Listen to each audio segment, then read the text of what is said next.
Fala galera, eu sou a Lohana, membro da IA Fluminense e agora segunda vice-presidente da Comec. E hoje nós estamos aqui no Comec Pod com o presbítero Samuel para falar um pouquinho sobre a história da Comec com vocês. Samuel? Bom dia, galera. Eu sou o presbítero Samuel, da EC de Caraí. Fui presidente da Comec durante um bom tempo, a minha esposa também. Estamos aqui hoje, muito felizes de poder compartilhar com vocês o tempo que a gente passou aqui trabalhando como jovem congregacional. Muito bom, Samuel. Então, para quem está aqui assistindo a gente e ainda não sabe quem você é, nem como você entrou na Comec, como começou a sua história com a mocidade congregacional, conta um pouquinho para a gente. Então, a minha história congregacional começou quando eu conheci a minha esposa. Eu era de uma igreja presbiteriana, a gente começou a namorar, e aí quando a gente casou, eu percebi que a igreja dela precisava mais de mim do que a minha igreja precisava dela. E aí nós fomos para a igreja congregacional de Amendoeira, onde ficamos ali durante 30 anos, e eu tinha uma profissão que eu não tinha muito tempo para ir à igreja. Eu fui militar durante muito tempo, e aí eu trabalhava muito, muito e não tinha tempo. Porém, Deus fez uma obra na minha vida através da oração da minha esposa. Ela orou e falou o seguinte: Senhor, eu casei para que meu marido esteja comigo, na tua obra, trabalhando comigo. E hoje ele não tem tempo, entra com a tua providência. Eu sofri um acidente de moto, eu bati a 140 km por hora, fraturei a bacia, fraturei o fêmur, fiquei 3 meses internado. Eu tive experiências tremendas esse tempo que eu tive no hospital. A primeira experiência que eu tive foi que, quando eu fui para o centro cirúrgico para me operar, eles me levaram numa maca e eu estava sentindo muita dor, e eu gritava e os médicos falaram: infelizmente, agora a gente não vai poder te dar remédios, você vai passar por cirurgia e você vai ter que segurar a onda sentindo dor. E os médicos saíram da sala de espera, eu gritando de dor, e entrou uma enfermeira escurinha, magrinha, e falou assim: acalma que eu sou contigo. E colocou a mão embaixo assim, puxou, a dor passou na hora.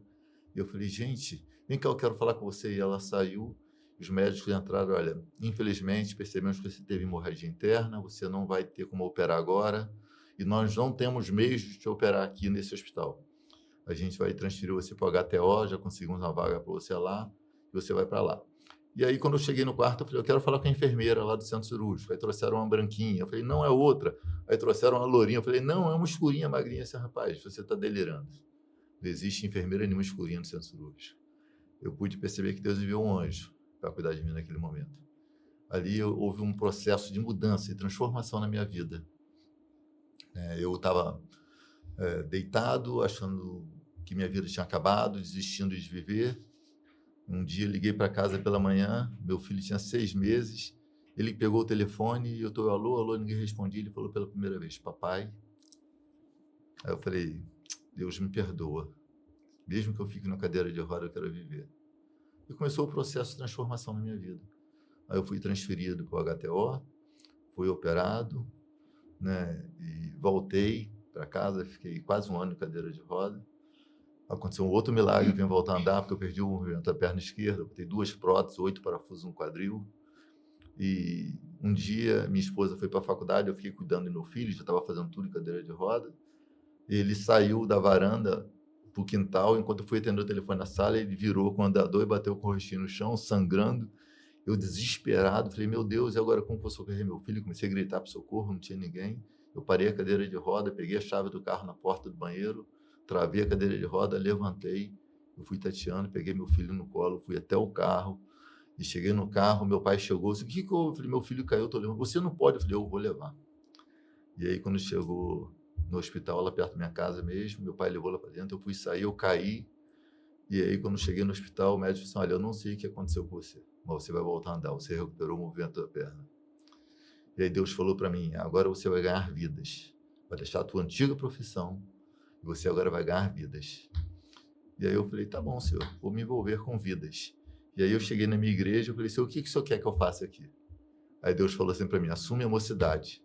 Eu falei: não, mocidade eu não quero, porque eu já concorri uma vez, fizeram um boicote, eu não consegui ganhar, com a vida toda errada querendo ser líder de jovens. Aí Deus falou assim: você vai me obedecer ou não? Eu falei: tá bom, Senhor, amém. Eu vim ser líder de jovens na minha igreja tinha um grupo de louvor, tinha um grupo de teatro e um grupo de dança, tudo jovens, e não tinha uma liderança de jovens. Eu falei, é tão simples, é só juntar os três e fazer trabalho evangelístico. Foi o que eu fiz. Juntei os três grupos e a gente começou a fazer trabalho evangelístico na praça, em tudo quanto era lugar. E aí eu vim ouvir falar de FEMEC. Eu falei, gente, o que é FEMEC? Federação de Mocidade. O que FEMEC faz? FEMEC não faz nada. E aí eu orando, falei, Deus, para que existe esse tal de FEMEC? A gente tem que mandar dinheiro para a FEMEC.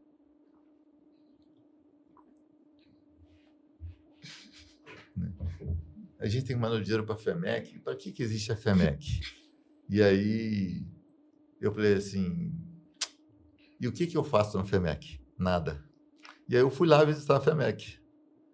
Aí conheci o trabalho da FEMEC, acabei participando de um congresso da FEMEC e fui tesoureiro e presidente da FEMEC. Na época era a 7ª região. Caramba. E aí vim conhecer a Comec. Falei, agora eu vou lá saber o que é Comec, o que a gente pode fazer, o que a gente pode somar com a gente. E conheci a Comec, na época o presidente era Sérgio Gil. E ele falou, nós vamos ter um congresso, vocês podem participar.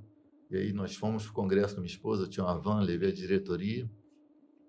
E lá minha esposa veio como primeira secretária e eu vim como tesoureiro.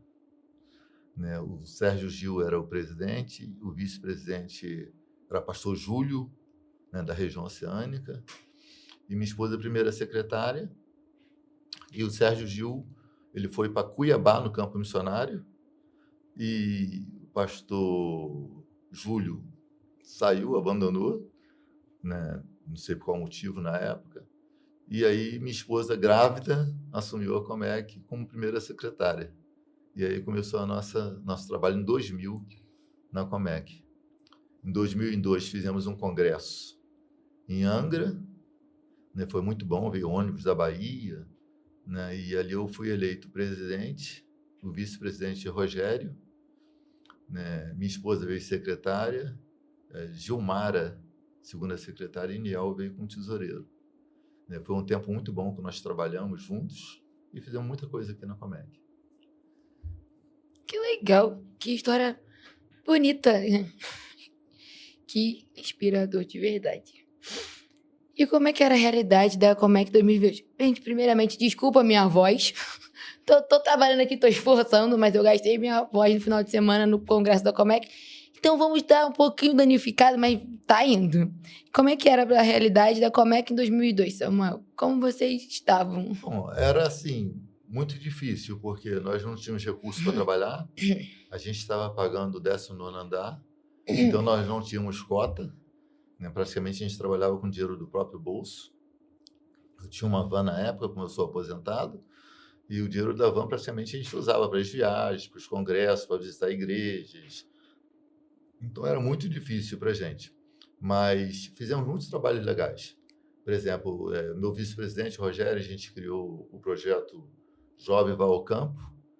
Esse projeto Jovem ao Campo era muito legal porque a gente ia para um campo missionário na sexta-feira à noite, dormíamos lá, acordávamos no sábado pela manhã, tinha um momento de consagração e um momento de ensaio e evangelismo de porta em porta, que a gente convidava as pessoas para ir na igreja, né? E fazíamos um culto no sábado na praça pública, um culto evangelístico, e domingo de manhã a gente fazia uma escola dominical com as crianças, com peça de teatro, com louvor, e quando acabava a escola dominical, a gente geralmente tinha um tempo da tarde livre e voltávamos para a nossa igreja. Os missionários ficavam apaixonados, porque para eles era um refúgio, era algo assim muito legal, algo que dava um gás para eles, saber que os jovens estavam indo lá no campo, ajudando eles no trabalho. Nós tivemos em vários campos missionários, tivemos em Vila Velha, Espírito Santo, tivemos em Muriaé, tivemos em São Lourenço, tivemos... Onde era a tia de Márcia Rocha, esqueci. É perto de Muriaé, né? Fizemos vários projetos Jovem ao Campo e foi um período assim, muito bom. E um dos projetos Jovem ao Campo que mais marcou, não somente a minha vida, como a vida de muitas pessoas, foi um desafio que nós tivemos. Nós tínhamos um jovem chamado Ronildo, que é daqui, que era da Igreja Congregacional de Rio Comprido. Ele tinha uma congregação dentro do Morro de São Carlos. Conheço. E aí ele falou assim para mim, vocês fazem um projeto do Nilson Braga, vai para campo missionário, eu queria saber se vocês têm coragem de fazer dentro da comunidade. nós temos uma congregação ali em cima, e se vocês têm coragem de fazer dentro da comunidade. Para mim foi um desafio, porque fui policial militar durante muito tempo. Mas Deus falou para mim que eu ia ganhar vidas. Então, para mim, não importava onde. Se Deus mandava eu iria. E aí nós aceitamos o desafio de fazer o trabalho Jovem ao Campo dentro do Morro de São Carlos. E aí foi uma coisa, assim, impactante. Porque nós ficamos 3 dias ali dentro daquela comunidade. Eu cheguei com uma van. Logo na entrada da comunidade, o cara me rendeu com um fuzil. E aí eu levantei a mão. Eu falei, nós somos missionários. Eu falei, desculpa, pode entrar então, pode entrar.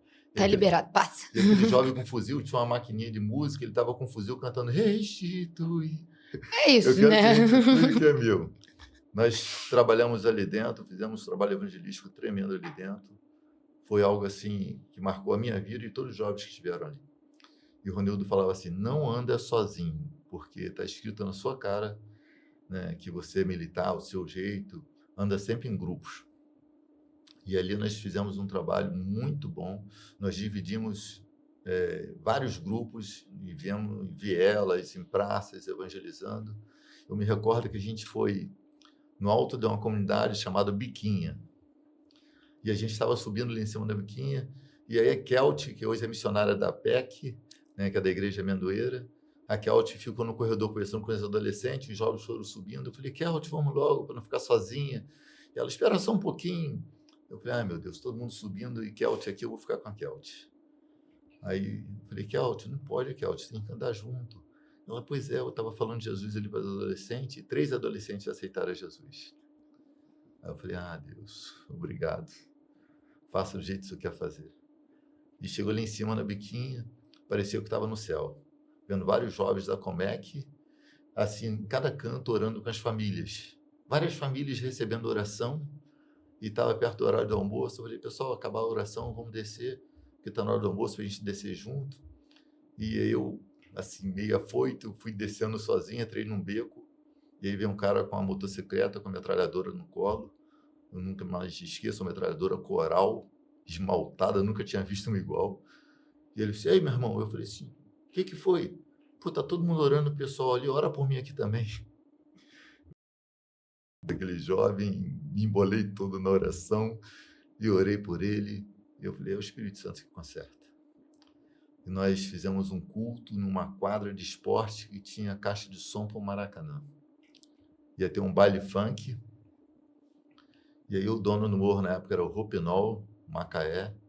E ele falou o seguinte, eu quero o culto lá na quadra. Aí chegamos lá para montar o instrumento de culto. E aí um rapaz falou assim, aqui vai ter baile funk, não tem como ter culto aqui. E ele chegou para a gente, e aí? Já montou o culto? Eu disse, não, o pessoal falou que vai ter baile funk, que não vai ter culto, não. Eu disse, não, quem manda na favela é Jesus. Se não tiver culto, não tem baile. Aí minha filha pequenininha, tinha 1 aninho e pouco, falou assim, mas se é Jesus que manda aqui, por que você tem essas armas que atira? Eita. Aí ele falou assim, desculpa, eu tenho que sair de perto dessa criança, eu tenho que respeitar ela. Mas vai ter o culto. E aí nós montamos o instrumento para fazer o culto, numa quadra, com um som para 25 mil pessoas, com som no Maracanã. Né? E vários jovens no meio do culto, assistindo o culto com fuzil, com armas. E a gente fazendo um culto, na hora da peça, uma menina esbarrou num cara com arma, pediu desculpa. Não, eu que peço desculpa, eu que estou na vacilação. Entendeu? E foi um período assim que quem esteve ali dentro viu o mover de Deus de forma sobrenatural. O chefe do tráfico falou para mim, o dia que eu fizer aniversário, eu quero esse grupo de louvor na minha casa, porque eu quero fazer um culto na minha casa, porque a minha mãe ora por mim. Infelizmente, o Ropinol faleceu, né? Ele foi morto em combate, não deu tempo de a gente fazer o culto. Mas esse foi um projeto que quem esteve lá marcou a vida. Com certeza. Porque muitas pessoas entregaram sua vida para Jesus, o culto encheu, né? E foi algo assim sobrenatural.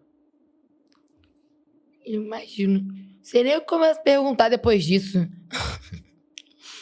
E quais eram as principais atividades que vocês faziam naquela época? Então, nós tínhamos encontro de líderes, a gente fazia um encontro de líderes, geralmente a gente alugava o local, convidava os presidentes de UMEC, FEMEX, né, diretorias, um encontro de líderes para formar líderes. nós fazíamos um Jesus é a onda da vida. A gente fazia uma vigília na praia, lá em Cambuins. Geralmente a vigília começava às 10 da noite e acabava às 6 da manhã. Tinha gente que acabava a vigília e queria ficar na praia. Muito Era um legal. tempo onde os jovens assim cantavam, adoravam o Senhor, fazíamos uma mesa linda de frutas com sanduíche. Foi assim, nós fizemos uma vigília lá, a primeira vigília que nós fizemos foram 7 ônibus. Deu mais de 450 jovens. Gente, que sonho. Nós fizemos lá em Cambuinhas, foi na Praia do Sossego, e depois a segunda nós fizemos no quiosque da tia Lúcia, né? Já com equipamento de som, usando o próprio quiosque. Eu conhecia a dona do quiosque, ela forneceu para a gente o local. Botamos várias tochas na areia, né? Um grupo de louvores, dança, onde nós conseguimos colocar ali a média mais ou menos de 400 jovens, adorando o Senhor, né? E foi algo assim formidável. E os projetos Nilson Braga, né? Quando eu assumi a Comec, eu falei assim, e aí, o que eu vou fazer, meu Deus? Não sei o que eu vou fazer. E aí o pastor Jurandir, que era meu pastor, um homem que ama missões, um homem que vive missões, respira missões, quem conhece ele, e ele falou assim, por que você não envolve missões junto com os jovens? Eu falei, sim. Aí eu procurei o pastor Eleazar, que ele era o presidente do DEM na época. Falei, pastor, a gente quer trabalhar junto com vocês, e o que a gente pode trabalhar? Ele disse, tem um projeto Nilson Braga, e eu perguntei como que era, ele explicou. Eu falei, então a gente pode montar a cesta básica para esse projeto? A gente criou a cesta básica, o projeto Nilson Braga. O primeiro projeto foi em Santa Cruz de Cabralha. Nós montamos 220 cestas básicas para abençoar aquele povo ali. E foi assim, um tempo assim, maravilhoso. Tivemos experiências tremendas. Eu me recordo, eu estava até conversando com a Michelle aqui antes, que meu filho tinha 5 anos. E a gente entrou numa casa, e aí eu apresentei o plano de salvação e eu falei, meu filho, agora é com você. Ele fez um apelo para um pai e um filho. E falou assim, então, para ter certeza que vai morar no céu, a gente tem que entregar nossa vida para Jesus. Vocês querem entregar a vida de vocês a Jesus e receber o seu Jesus como Senhor e Salvador de sua vida? E aquele homem e aquela criança aceitou a Jesus, e meu filho orou com eles, e eu fiquei assim, gente, não tem preço. Levar uma criança de 5 anos a pregar e levar almas para Jesus tão novo, né? E todas as viagens que nós fizemos, os nossos filhos sempre estiveram com a gente. Eu costumava dizer que eu não tinha tempo para Deus, e eu falei, eu nunca mais trabalho sábado, domingo e feriado para ninguém. Esse tempo vai ser para mim, para minha família e para Deus.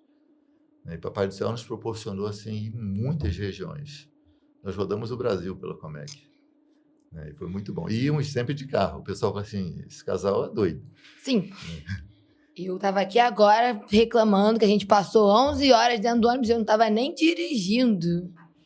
E vocês de carro pelo mundo. Nós fomos para Canidé, 3 dias de viagem, na Fiat Uno 97. Gente, que loucura. É muito chão, Samuel.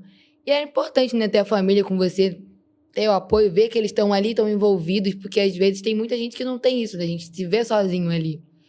A gente, às vezes, agora, na realidade, juventude, com os pais mais velhos, pelo menos que é o meu caso, mais pro lado do meu pai, a gente, pai, toda a presidência da Comec, que legal, filho, o que é isso? E agora, o que faz? Ter esse envolvimento da família, o envolvimento no trabalho, né, no ministério, ter eles juntos envolvidos é diferente, e é importante, né? Dá um ânimo da gente, muda a situação. É muito legal ter a família envolvida nisso, né? Mas você também trouxe outras coisas, porque aparentemente a sua gestão fez tudo. Bom, na realidade não foi minha gestão, né? Foi a gestão da minha família. Eu posso dizer que a minha esposa é a principal responsável de tudo isso. Primeiro porque ela é uma mulher de oração e eu não tinha tempo para a família, eu trabalhava muito antes de tudo isso. E aí ela começou a orar, Deus entra com a tua providência. Eu posso dizer para você que meu acidente foi providência de Deus. O primeiro milagre foi Deus atender a oração dela, porque eu passei a ter tempo para a família que eu não tinha, né? Eu posso dizer que a minha esposa era sacerdote do meu lar. Depois do acidente eu virei um novo homem. E aí eu passei a assumir o papel de sacerdote, né? Então acho que era um peso muito grande para ela, né? Hoje a gente somos sacerdotes juntos, caminhando juntos em tudo que a gente faz, né? Ela é diaconisa, eu fui diácono, sou presbítero, né? Na Comec, a gente era em tudo que a gente fazia, né? Acabou o meu tempo, eu fiquei uma gestão como tesoureiro e 2 gestões como presidente.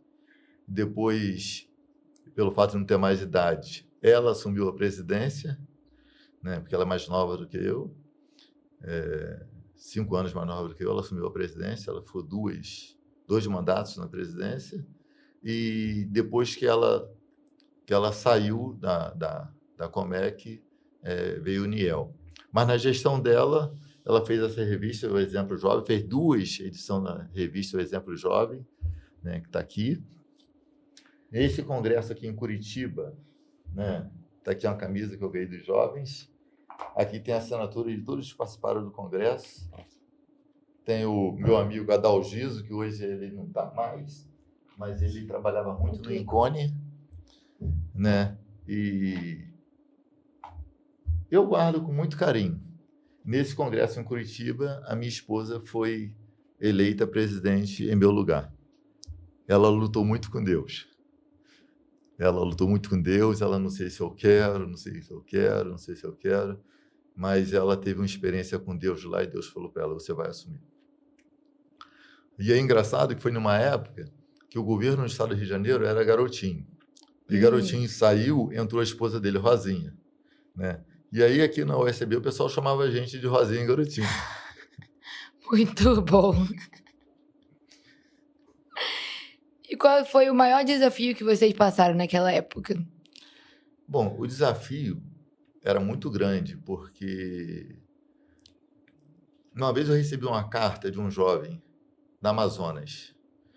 Ele falou, nós somos congregacionais, mas a gente queria muito, muito receber uma visita da Comec, que nós nunca recebemos visita nenhuma aqui. E a gente queria ter um apoio direto. E aquilo fez o nosso coração chorar, porque nós não tínhamos condições de ir lá, né? Na época era muito caro a passagem para ir para lá, o tempo para ir para lá. E, infelizmente, nós não conseguimos ir.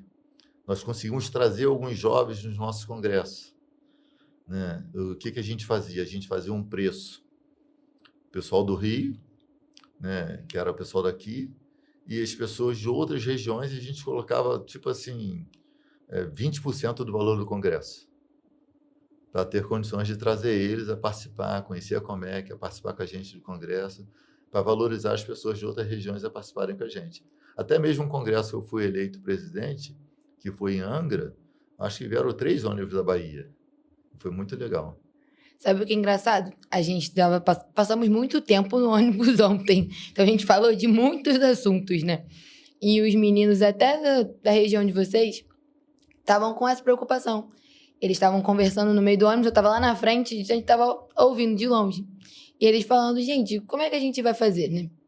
Nós fomos maioritariamente congressistas do Rio de Janeiro, né? O nosso congresso foi em São Paulo, mas tinham 60 inscritos do Rio e uns 10, 11 de São Paulo, tinha o pessoal de Pernambuco, tinha o pessoal da Bahia, mas majoritariamente do Rio de Janeiro.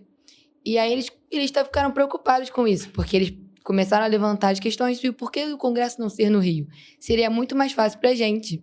E aí eles começaram, gente, mas tem congregacional lá no Amazonas? Por que eles não podem participar com a gente? Não tem congregacional lá pra cima do Nordeste? Como é que a gente faz pra chegar neles, né? Como... Então, ter esse retorno de você agora e pensar sobre isso me deu um outro olhar, né? Até para dar um feedback para eles. Porque, olha, gente, tive com o Samuel, presidente da Comec de 2002, e ele fazia assim, por que não fazer, né? Por que também não movimentar eles? Porque eles estão com essa sede, eles querem se juntar. Esse final de semana foi crucial para eles. E ver o quanto eles estão interessados, o quanto isso é importante para eles, me deixou feliz. Agora eles querem viajar para tudo quanto é canto. Não, vamos para Pernambuco mês que vem. Vamos para Bahia, que não sei o que lá. Vamos conhecer o máximo de congregações possíveis, vamos nos juntar, vamos fazer, vamos acontecer. Para fazer isso, você tem que pagar um preço. Pois é. Vou te citar alguns preços que nós pagamos. Nós fizemos num CIEP, Verome, Ah, no Verome. no Verome, lá em Angra, né. Então, a gente conseguiu muitos colchonetes. Foi até o pastor Zé Carlos Lobo, que é o vice-presidente da ICB O hoje, Lobo. que ele conseguiu apoiar a gente, arrumando os colchonetes na igreja de Angra, e botou lá nas salas, no CE, pessoal que veio de longe para os colchonetes, né. Então a gente conseguiu fazer um congresso barato, que desse para o pessoal do Nordeste participar em peso, né, conforme veio um grupo grande de lá. Porém, passamos algumas lutas. Exemplo, faltou água. E aí, os vizinhos do CIEP cobrava R$ 2 para o pessoal tomar banho. O pessoal estava pagando para tomar banho na casa das pessoas. Cara, mas o mais incrível é que era uma felicidade. Ninguém reclamava, ninguém murmurava. Nós alugamos uma escuna, e foi uma escuna só de jovens, todo mundo cantando louvor, adorando ao Senhor. Foi assim, algo assim sobrenatural, né? Eu me lembro que foi assim muito marcante. Teve um pastor que acompanhava muita gente, que era o pastor Jorge Marques, da Igreja Congregacional de Alcântara. Hoje ele está em Trindade, que o genro dele é pastor em Trindade. Ele me pediu uma coisa que eu não fiz. Isso, assim, senti uma dorzinha no coração depois que passou o tempo, assim, poxa, eu não cumpri aquilo. No dia do congresso, teve eleição, né? E aí teve apuração de votos, eles iam divulgar no culto à noite. E aí ele me chamou, eu quero falar com você. Eu falei, fala, pastor, você foi eleito. Não, pastor, como você sabe? Não, eu vi a apuração lá. O senhor está me contando antes da hora, né? Você foi eleito com mais de 90% dos votos, 92% dos votos. Eu quero te pedir um favor. Eu falei, qual favor? Faz um jantar num restaurante e convida todos os ex-presidentes da Comec, inclusive um deputado que tem aqui na Igreja Fluminense, que ele foi um dos primeiros presidentes da Comec. Na Fluminense aqui? Da Igreja Fluminense. Ele era deputado federal e ele tinha sido presidente da Comec, não me recordo o nome dele agora. Rapaz, aquilo ficava na minha cabeça e fazendo um montão de outras coisas, acabei esquecendo, passou o tempo, eu não fiz. Eu falei, poxa, poderia ter feito. Aquele deputado até faleceu depois de um tempo, ele já é morto, né? Mas quando a gente passa um tempo trabalhando com a nossa juventude, eu posso dizer para você, uma das coisas que eu me arrependo foi eu ter perdido tanto tempo sem me envolver com a juventude, né? Porque eu fui ser líder dos jovens com mais de 30 anos, entendeu? Eu poderia ter começado a fazer isso com 18 anos, gastado minha juventude para o louvor e para a glória de Deus. Mas eu ainda agradeço a Deus por ele ter me dado essa oportunidade de ter essa experiência, né? De meus filhos, né? Lá em casa a gente costuma dizer que todos são líderes. Minha filha é líder, meu filho é líder, né? Onde eles estão, eles arrastam pessoas, eles evangelizam, né? Lá na igreja tem alguns membros que foram meu filho que levou.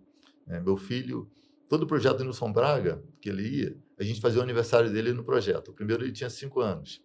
Eu me lembro que a Marcela e o Johnny, né, faziam festa temática, levava palhaço, aí falava para as crianças, gente, nós temos uma criança aqui, que ele abriu mão do aniversário dele para estar aqui, a gente está fazendo a festinha dele, e o sonho dele é ele ser médico para um dia trabalhar aqui.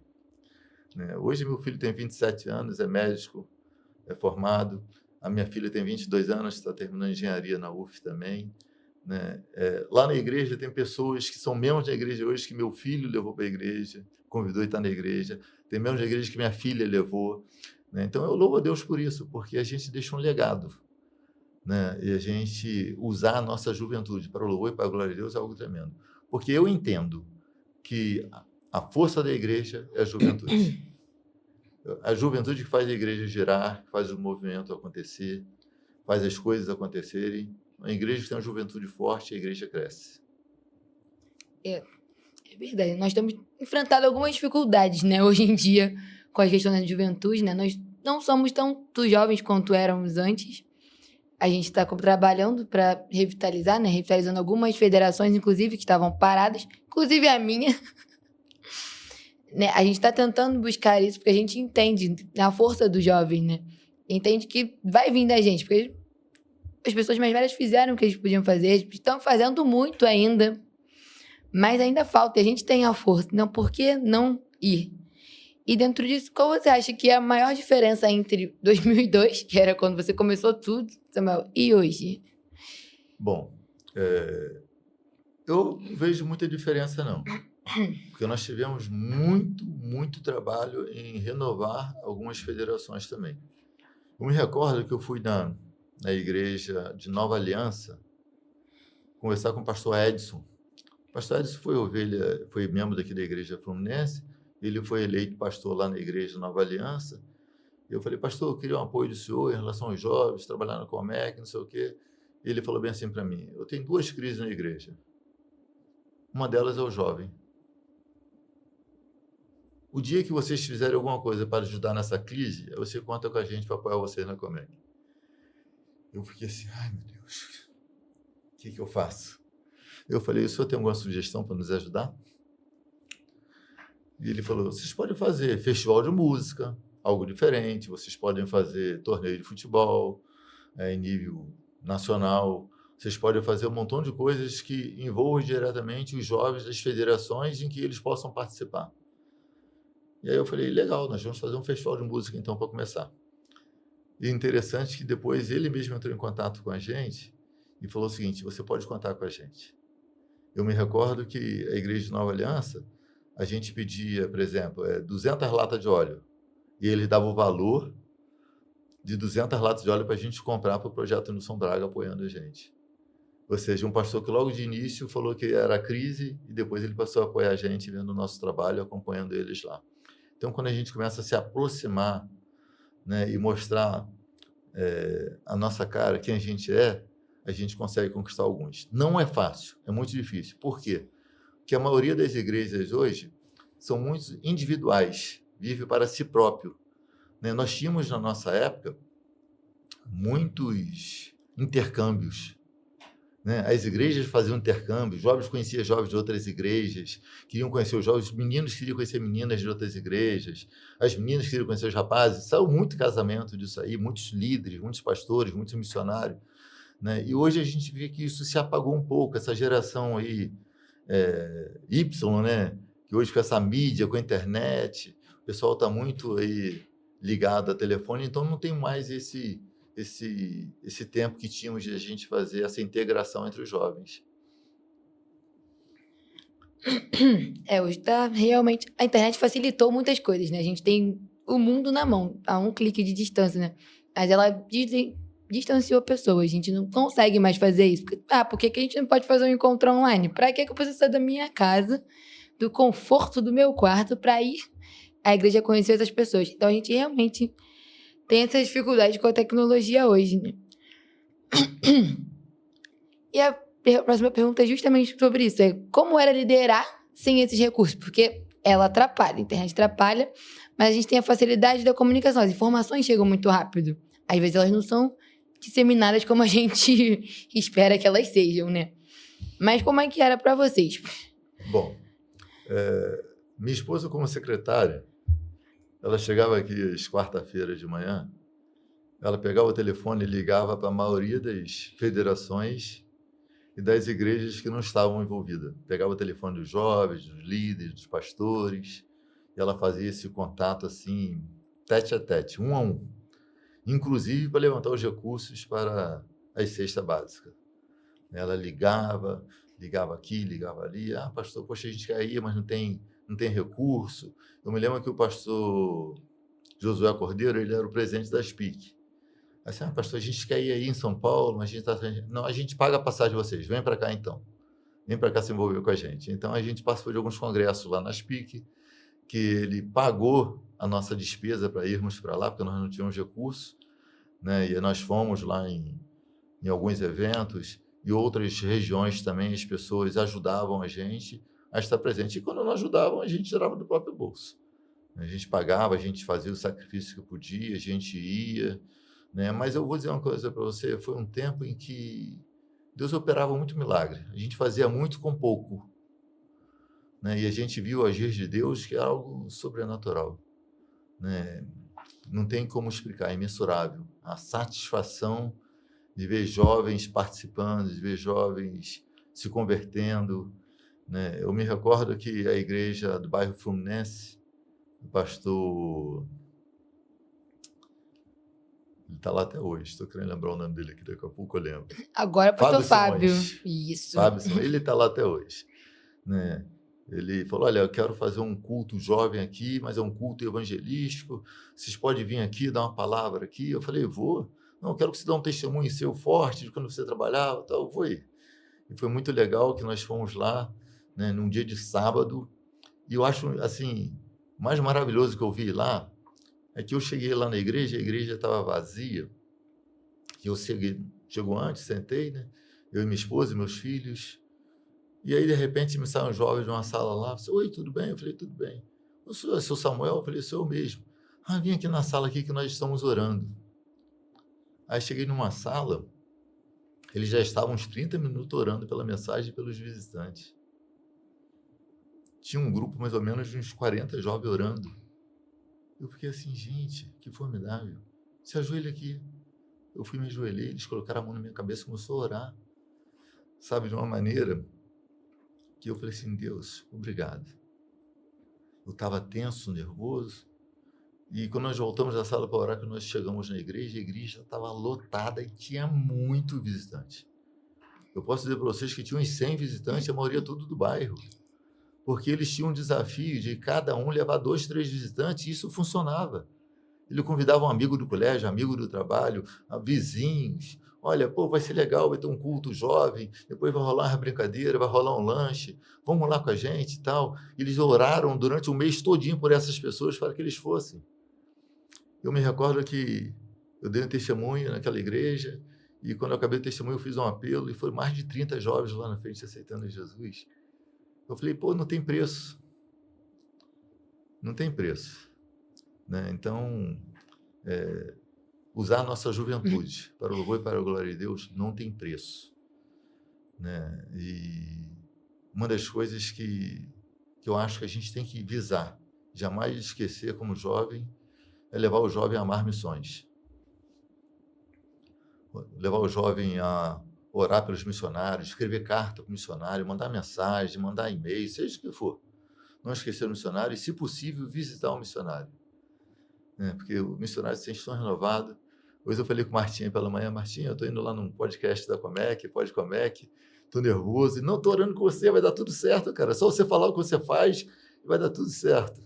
Obrigado. Martinha é uma pessoa assim que mora no nosso coração. Eu lembro que Martinha voltou de Goiás, o carro quebrou na estrada. Martinha, Samuel, estou quebrado na estrada, não tenho onde dormir, a gente está sem dinheiro. Eu falei, tá onde, Martinha? Estou em tal lugar assim, assim, assim. Aí entrei em contato com um montão de gente, amigo, levantamos recursos, levantamos dinheiro para consertar o carro, para ela dormir numa pousada. E foi, pô, mas como é bom a gente poder fazer parte de algo assim milagroso. Aí chegou no final, Martinha assim, Samuel, vocês oraram, vocês abençoaram. E aí a gente conheceu um cara aqui de uma oficina, que o cara é pastor, me levou para a casa dele, consertou o carro e não cobrou nada, gente. Sobrou dinheiro aqui. Eu falei, esse dinheiro é para abençoar você, Martinha, porque Deus queria abençoar vocês. Estão voltando do campo, você vai precisar desse dinheiro para abençoar vocês. E quando a gente entende isso, é algo assim maravilhoso. Realmente sobrenatural. E dentre todos esses muitos testemunhos, qual foi o que mais te marcou, Samuel? Bom, o que mais marcou a minha vida, acho que, assim, para fazer a gente amar mais missões, foi no primeiro projeto Nilson Braga. Eu estava com as fichas na mão para levar a cesta básica, a gente estava com a van. Né? Era muito engraçado que eu colocava o carrinho de bebê da minha filha dentro da van, ela ficava ali, uma hora eu ia numa casa, minha esposa ficava no carro, outra hora ela ia, eu ficava no carro, a gente ia revezando. Né? E nesse projeto, eu me recordo que Deus falou assim para mim, entra nessa rua. Aí o pessoal que estava na van comigo, não, nessa rua nós já fomos em todas as casas, entregamos cesta e tudo. Eu falei, mas Deus está mandando eu entrar aqui. Mas como? Eu falei, não sei, o Espírito Santo está me incomodando para entrar aqui. Aí eu entrei na rua, eu fui andando e falou assim, é aqui que você tem que parar. Eu parei numa casa e chama. Eu bati, comecei a bater, chamar. E tinha um peruano com a gente, que era até pastor com a gente. Chamei, mas ninguém atendia. Eu queria ir embora e Deus não deixava ir embora. Fica aí, continua chamando. Samuel, você está maluco? Vamos embora. Eu falei, tá bom, gente, vamos embora. Quando fui entrar na van, veio uma senhora, né? Coitada, ela toda descabelada, com a roupa assim, muito humilde. Aí falou assim, moço, vocês que estavam chamando aqui é porque eu estava orando. Por que vocês estão me chamando? Aí Deus falou assim, dá a cesta para ela. Aí eu falei assim, porque Deus mandou trazer uma cesta básica para você. Aquela mulher caiu de joelho, no meio de um montão de entulho, e começou a dar glória a Deus. Começou a dar glória a Deus sem parar, dando glória a Deus, glória a Deus. Eu fiquei assim, gente, por uma cesta básica. Aí o pastor Peroni falou assim, minha irmã, levanta aqui, deixa eu te dar um abraço. Aí abraçou ela e falou assim, fala uma coisa para mim. Por que você está dando tanto glória a Deus por causa de uma cesta básica? Não, não é uma cesta básica. É porque eu me ajoelhei e falei, Deus, acabou a comida. E o vizinho que estava alimentando meus filhos falou que acabou a comida dele também. E o Senhor falou que eu jamais vou mendigar o pão e não vai faltar o alimento sobre minha mesa. Então o Senhor envia o alimento. E eu estava orando, falando isso com Deus, e vocês batem e dizem que trazer cesta básica. Eu tenho que glorificar Deus. E eu fiquei assim, gente, todo mundo chorando, num momento assim tão maravilhoso, que eu falei assim, gente, estou no céu. Estou no céu. E aí a gente saiu dali assim, todo mundo dentro do carro, chorando, feliz, porque a gente ouviu a voz de Deus e o agir de Deus. E aí continuamos o trabalho, e aí deu 5 e poucas, 6 horas, a gente estava num bairro chamado Geraldão, muito pobre, e eu falei, gente, a gente tem que voltar, porque temos que jantar, para preparar para o culto, não sei o quê. Se a gente não voltar agora, a gente vai ficar sem o alimento. Aí minha esposa falou para mim, Samuel, se a gente não for, essas pessoas vão ficar sem, que a gente não vai voltar aqui. Então, vamos ficar sem a janta e vamos servir esse povo. E começamos a bater nas casas, e batemos numa casa que tinha uma senhora deitada na cama com uma ferida imensa na perna. E aí eu falei, a gente pode orar pela senhora? Pode, meu filho. Eu estou nessa cama que eu não consigo andar, com essa ferida imensa na perna, e não cura de jeito nenhum, não sei mais o que fazer. E nós oramos, fizemos um culto, e a gente foi, levou uma cesta básica para ela, e ela falou assim, espera um pouquinho que eu tenho uma coisa para vocês. Aí daqui a pouco veio uma moça lá de dentro com uma bandeja cheia de aipim cozido, e falou assim, você nos abençoou com o alimento, eu queria abençoar vocês com esse aipim, que é a única coisa que tem na minha casa. Olha, a gente comeu um aipim, eu nunca comi um aipim tão gostoso em toda a minha vida. Foi um maná. Nos sentou de uma maneira, e tinha uma menina no carro que ela era enfermeira. E ela falou assim, eu vou trazer um médico aqui amanhã, tá bom? Para poder ver essa perna da senhora.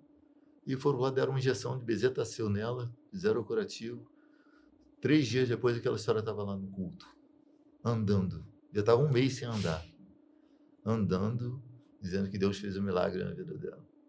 Então foi milagre sobre milagre. Veio um grupo de jovens chorando com uma corda na mão, a menina bateu na porta, ninguém queria atender, e bateu, assim, vamos embora, senão Deus está mandando eu vir aqui, comandando vir aqui. E bateu, daqui a pouco o cara veio, pastor, o que foi? O que vocês querem aqui? E aí a menina falou assim, Jesus mandou dizer que te ama. Aí o cara abriu a porta chorando e virou a cadeira e uma corda pendurada, o cara estava se matando. E ele não se matou porque ela ouviu falar que Jesus o amava. Então, experiências assim são experiências que marcam nossa vida para sempre. Não tem preço. Quanto vale uma alma? Né? Jesus pagou alto preço, pagou um preço de sangue. Né? Então, a Bíblia diz que uma alma vale mais do que o mundo inteiro. Então, o que nós fizemos e que a gente deve continuar a fazer é pregar. Ir de pregar. E usar nossa força de jovem para isso. Lá na igreja tem o Vinícius, que é responsável pelo departamento de esporte. Aí a gente tem um vôlei na praia. O Vinícius é um cara que tem um coração puro, um garoto lindo, casado, tem 2 filhinhos. Né? Aí a gente bota lá a rede de vôlei na praia, ele traz uma devocional, ele ora, mas ele convida uma galerinha que está em volta para participar e usa como estratégia de evangelismo, e algumas pessoas já foram na igreja através do vôlei, através do esporte. porque participaram com a gente, participaram da oração, gostaram e participaram, né? E eu falo para eles, ó, o que vocês quiserem fazer de evangelismo, o que vocês quiserem fazer, pode contar comigo, que a gente está aqui no Departamento de Evangelismo e Missões, que hoje nós somos líderes do Departamento de Evangelismo e Missões da igreja, e a gente apoia qualquer trabalho do evangelístico. Inclusive, hoje nós participamos também de uma... Agora está virando agência missionária, que é a Visão do Reino, né? Que a gente faz um trabalho evangelístico muito bom, e vem uma galera muito boa, que ama evangelizar, de várias igrejas congregacional, batista, interdenominacional, que a gente vai para São Pedro Aldeia, vai para Petrópolis, Teresópolis, vai para Icaraí, vai para todo lugar, e é um trabalho assim maravilhoso, uma galera que tem uma estrutura muito legal. Deixa eu me recompor aqui.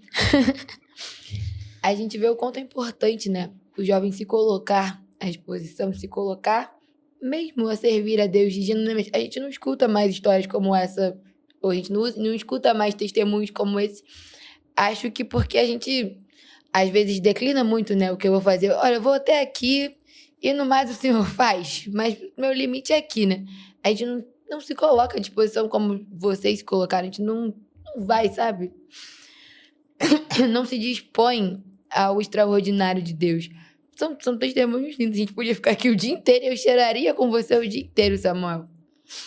E o quanto é importante a gente poder ouvir isso e passar isso para outras pessoas que também estão assistindo, vão assistir esse podcast do Deus age, né? Nós precisamos estar à disposição, nós precisamos nos colocar ali e Ele vai nos usar, mas nós precisamos buscar também, que também é algo que falta um pouco na nossa geração, né?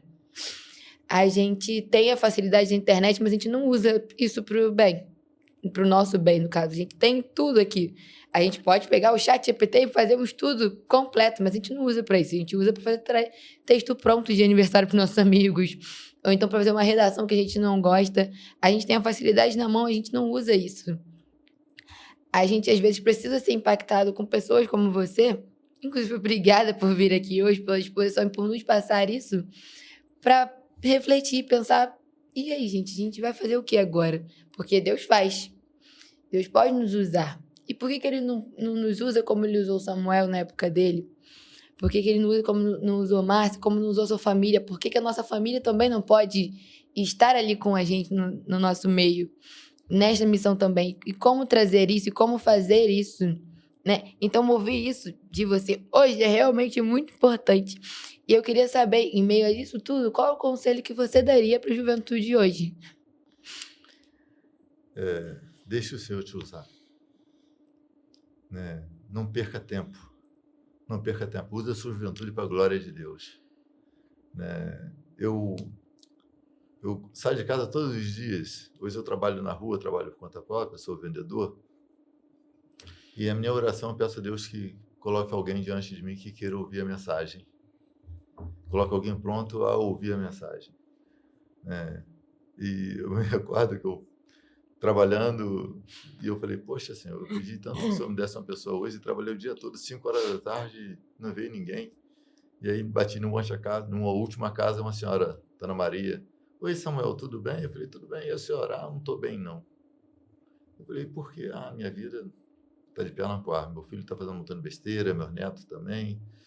Eu falei, eu posso orar pela senhora, Dona Maria? Ela pode. Eu orei, acabei de orar, ela estava chorando. Eu falei, posso orar na sua casa? Encara como na sua casa abençoar?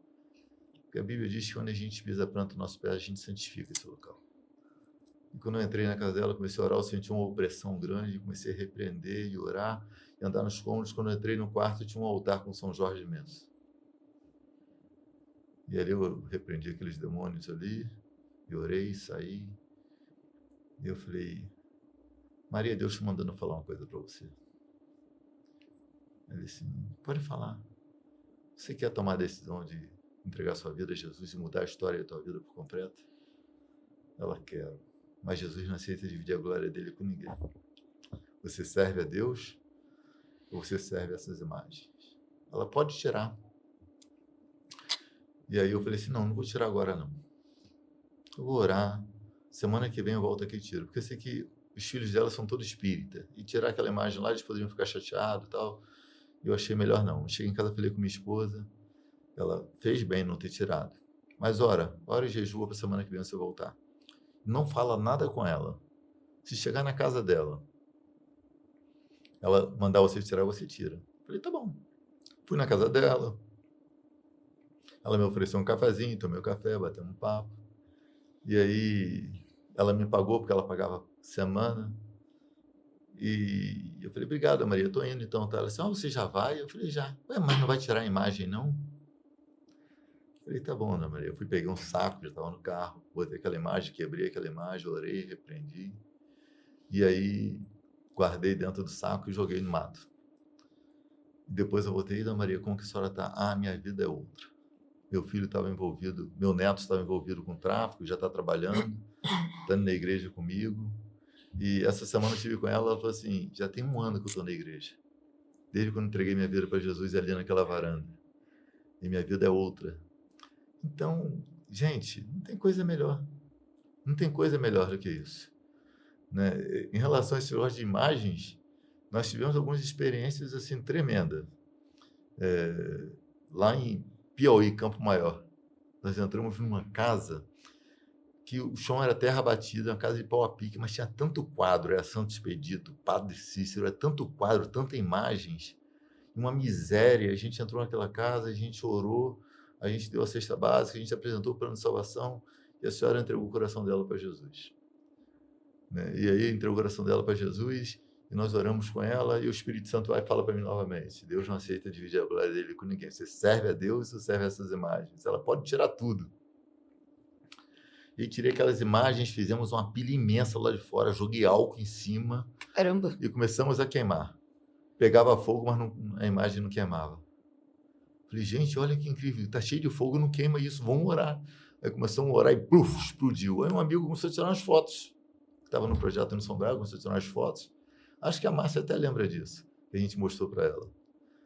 E aí fomos embora. Chegou a noite no culto, Samuel, eu quero te mostrar uma coisa. Nas imagens da foto apareciam os demônios saindo do quadro. Aparecia exatamente o formato de demônios saindo do quadro. Eu falei assim, caramba, chegava a me arrepiar. Então Deus fez algumas coisas assim, experiências com muitos jovens que participaram com a gente, assim, tremenda.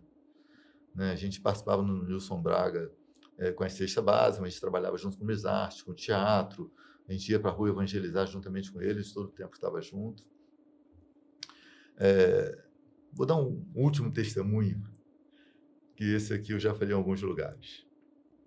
Quando eu trabalhava, tinha um garoto que era muito violento, chamado Cipó. E esse garoto, ele toda vez que a gente entrava na comunidade, ele dava tiro de fuzil na gente. Mas ninguém pegava ele sumia. E eu falei assim, eu tenho que prender esse garoto de qualquer jeito. E um belo dia, numa padaria de manhã, tomar café, quem estava tomando a Coca-Cola? O Cipó. Eu peguei o Cipó, levei o Cipó para o DPO. Eu peguei o Cipó. E aí nós, não tinha flagrante, tinha nada, nós demos uma surra nele, daquela bem dada. Né? Não vou entrar em detalhes, isso já é o suficiente. E aí nós fomos embora e largamos o Cipó. E o Cipó sumiu da comunidade. Às vezes a gente perguntava, cadê o Cipó? Ah, o Cipó está numa favela, não sei onde. Ah, Cipó não sei o que. O parceiro que trabalhava comigo assim, Cipó morreu. Falava assim, Cipó morreu, Cipó não está nada, eles não sabem de nada. E fomos embora. E aí, isso foi em 95. Aí em 2000 a gente veio assumir a Comec, em 2002 fui eleito presidente. E aí um jovem da Igreja Aldeia da Prata falou assim, olha, nós vamos ter um culto jovem, encontro de bandas, vai ser lá em Aldeia da Prata, em Manilha. Você vai, como presidente da Comec, apoiar a gente? Eu falei, vou. Qual dia? No sábado, assim. Aí eu fui no sábado, era encontro de bandas. Tinha funk, tinha pagode, tinha forró, tudo evangélico. E aí, um montão de gente no campo de futebol, um trio elétrico, o pessoal dançando, pulando, um frio ventando a beça. Estava eu e minha esposa dentro da van assistindo lá. Ele, mas não é você que vai pregar, não, já tem um pregador. Eu falei, tá bom, sem problema, mas a gente vai lá apoiar você.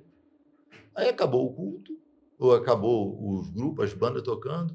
Aí ele bateu no vidro da van, ventando. Pô, irmão, o pregador faltou, tem como você trazer a mensagem? Eu falei, tem, na Bíblia aqui. Aí fui lá e abri Atos 1:8. Falei, vocês têm o Espírito Santo de Deus. Para quê? Para anunciar, para libertar, para curar. Eu falei uns 10, 15 minutinhos, que eu não falei, o povo abriu, né? Tinha gente, às quando vai pregar a palavra, todo mundo abre assim, e ficou vazio, mas quem estava ouvindo, ouviu. E quando acabou o culto, eu acabei de pregar, desci o trio elétrico, aí tinha um cara gordinho, baixinho. Aí eu falei, posso te dar um abraço, irmão? Eu falei, pode. Aí eu dei um abraço nele. E se você lembra de mim? Eu falei, não tem nem ideia. A sua fisionomia não é estranha, mas não lembro de você. Então, eu quero te contar uma história. Eu falei, me conta. Minha mãe é membro de uma igreja Assembleia de Deus. E ela orava muito pela minha vida. Um dia Deus falou com ela que era para me chamar para ir na casa dela e voltar para Jesus naquele dia. Que se eu não voltasse para Jesus, eu ia levar uma surra e ia ficar todo quebrado. E se eu não entendesse que era a mão de Deus, eu ia morrer. Aí eu olhei para ele assim. Cipó, ele disse, sou eu, Cipó. Eu sou seminarista e sou pastor dessa igreja. Pois eu trabalho aqui para ganhar esses jovens que estão aí envolvidos com tráfico para Jesus. Eu costumo dar um testemunho dizendo que eu levei uma surra santa. Aí a galera diz, pô, Deus usou você até para bater. Né? Eu só fico vendo assim, como que Deus faz as coisas. Não importa o meio e o modo, quando você se coloca diante dele, ele te usa. Eu não tinha seminário, como não tem, fiz alguns cursinhos e tal, mas quando a gente se coloca à disposição do reino, da obra, Deus usa você. O Espírito Santo põe a palavra na tua boca na hora certa e você fala. Eu dei esse testemunho na Bahia, em um congresso de missões lá com 650 jovens. O presidente da FEMEC, lá, na época, estava tendo um problema sério porque ele queria fazer um evento muito grande e os presidentes da associação não queriam deixar fazer o evento naquele local e falou que ele era muito arrogante, que ele não respeitava ninguém. E aí chamaram a gente, eu, minha esposa, pastor Eduardo Carpenter, na época era o conselheiro da Comec, para conversar com ele, com a diretoria dos pastores, que estavam pensando em tirar ele do cargo, porque ele estava passando por cima da liderança e fazendo coisas que eles não apoiavam. E aí nós oramos e fomos para aquele encontro com aquele jovem. E os pastores falaram um montão de coisa, aquele jovem de cabeça baixa. E aquele jovem falou assim, quero pedir perdão para vocês. Porque eu sou filho e neto de bicheiro. Na minha vida eu sempre pude tudo. Tudo que eu quis eu pude. Nunca precisei pedir nada a ninguém. O que a gente falava a gente tinha. Eu fui ensinado dessa maneira, para ser maior e melhor que todos. Mas eu ouvindo o testemunho do Samuel, eu quero pedir perdão, porque se converter é mudar de rota. Eu quero aprender com vocês a obedecer e eu abro mão de fazer o evento nesse lugar. Eu faço onde vocês quiserem, mas me ajudem. Falou chorando. E ali houve um mover do Espírito Santo e os pastores, a gente vai fazer lá onde você quer. Vai ser o maior evento que você quiser fazer, a gente vai fazer lá.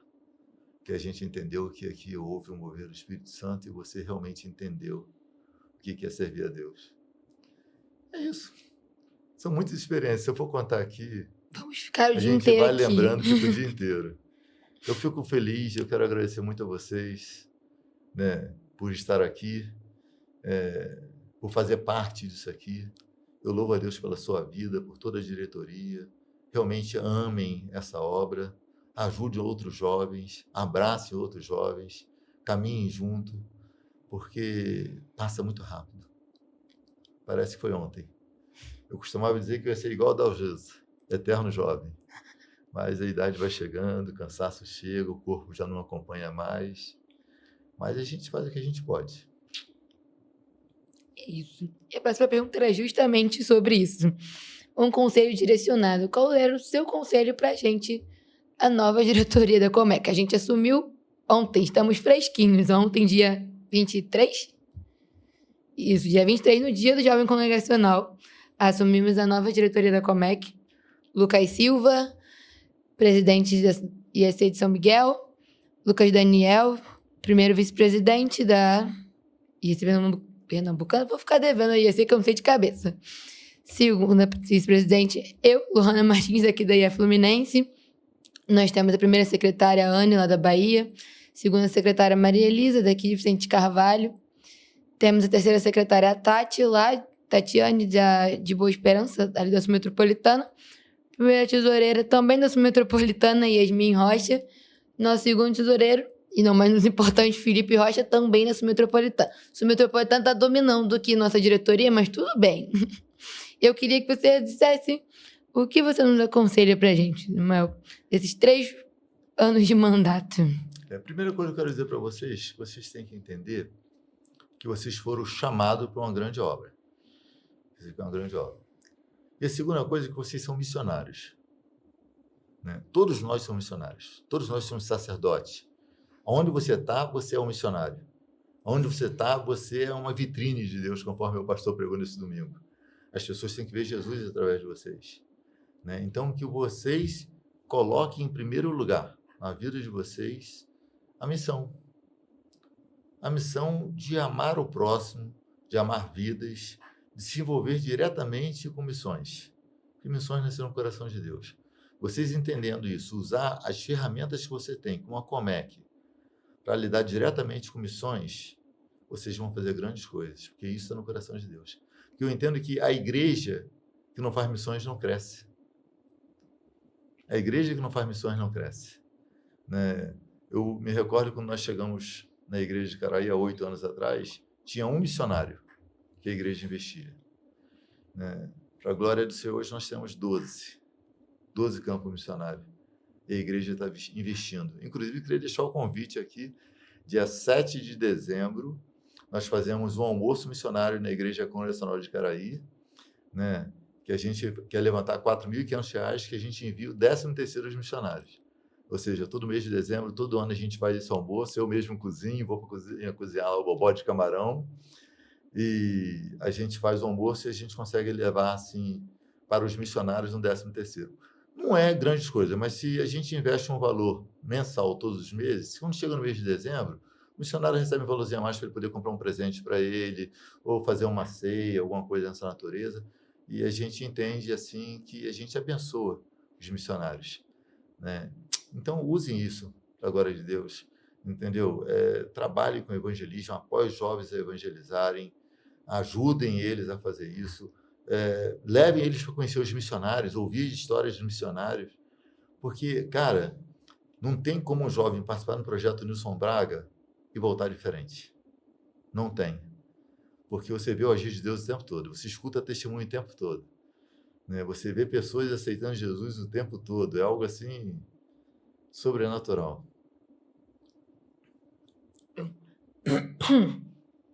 Para fechar nosso quadro de hoje, Samuel, como você enxerga o futuro da Comec? Olha, é uma pergunta difícil, porque Sim. O desafio não é meu, o desafio é de vocês. Mas se buscar em primeiro lugar o reino e a justiça, o restante o Espírito Santo e Deus faz. Se vocês entenderem isso e buscar de Deus mesmo, Deus vai direcionar vocês e vocês vão fazer grandes coisas. Né? Uma vez o pastor Gustavo Leite foi pregar lá em Amendoeira e ele falou assim: é impossível a gente falar na Comec e não ouvir falar Samuel e Simone. Sim. Então, façam isso. Façam história. Dá o melhor de vocês. Eu sei que muitas coisas vão querer fazer que não vão conseguir, mas o que vocês puderem fazer, dá o melhor. Entendeu? Dá o melhor. Você dá o seu tempo para Deus, o seu dinheiro para Deus, né? E as outras coisas acontecem, acrescenta. Igual diz aquele Salmo 37:5, entrega o teu caminho ao Senhor, confia nele, mas ele fará. É isso, é entregar e fazer, está à disposição de Deus. O restante Deus vai cumprir na vida de vocês. Né? Deus faz além do que a gente imagina. Conforme diz lá em Efésios 3:20, aquele que é poderoso para fazer infinitamente mais de tudo quanto pedimos ou pensamos, conforme o seu poder que opera em nós. Né? Eu fico vendo assim, eu olho para minha família hoje, só posso dizer a você que é a graça de Deus sobre a nossa vida. As pessoas falam assim, poxa, vocês educam seus filhos tão bem, é a graça de Deus. Ah, seus filhos são assim, é a graça de Deus. Ah, você tem um filho médico que pensa, é a graça de Deus. Tem uma filha engenheira, é a graça de Deus. A gente conseguiu ver a graça de Deus. Porque quando a gente faz a obra de Deus, Deus cuida do restante. De tudo. É isso. Isso. Tem mais alguma coisa que você queira falar, Samuel? Eu só quero agradecer, né? Queria muito que minha esposa estivesse aqui comigo, ela vai trabalhar daqui a pouco. Puxa. Mas quem sabe na próxima oportunidade ela possa vir. Com certeza. Porque ela é o pivô de tudo isso. Eu louvo a Deus pela vida dela, ela é uma bênção na minha vida. Não somente ela, como meus filhos. Né? Eu posso dizer, eu costumava dizer o seguinte, na minha casa, eu e minha casa servimos ao Senhor, e aonde a corda vai, a caçamba vai junto. Né? O pessoal fala assim, você vai lá para o Morro de São Carlos evangelizar, vai levar seus filhos pequenos? Eu falei, aonde eu vou, minha família vai comigo. E é assim até hoje tem sido, graças a Deus. Eu louvo a Deus por isso. Isso, muito obrigada, Samuel, pela sua disponibilidade, por ter vindo aqui, pela sua participação, por nos agraciar com tudo que você falou hoje. Eu espero que esse episódio impacte vocês tanto quanto me impactou estar aqui, que possamos realmente ver o Evangelho de outra forma, ver missões de outra forma, ver a Comec de forma diferente e que nós consigamos fazer história, né? Que a gente realmente sirva a Deus genuinamente. Obrigada, Samuel. Pode falar. Só vou falar para os jovens que vão assistir esse podcast o seguinte. Talvez você fale assim, a FEMEC e a Comec não faz nada para o nosso MEC. Eu já falei isso. No dia que eu descobri que era eu quem tinha que mudar, eu comecei a fazer algo diferente. E muita coisa diferente aconteceu na minha vida, tanto na FEMEC quanto na Comec. Então, antes de a gente criticar qualquer coisa, fala assim, o que eu posso fazer para ajudar a FEMEC, a UMEC e a Comec? E aí você vai ver algo mudar. E aí a gente pode mudar o Brasil, né, com a juventude que a gente tem. Amém. Obrigada, Samuel. Até a próxima. Tchau, gente.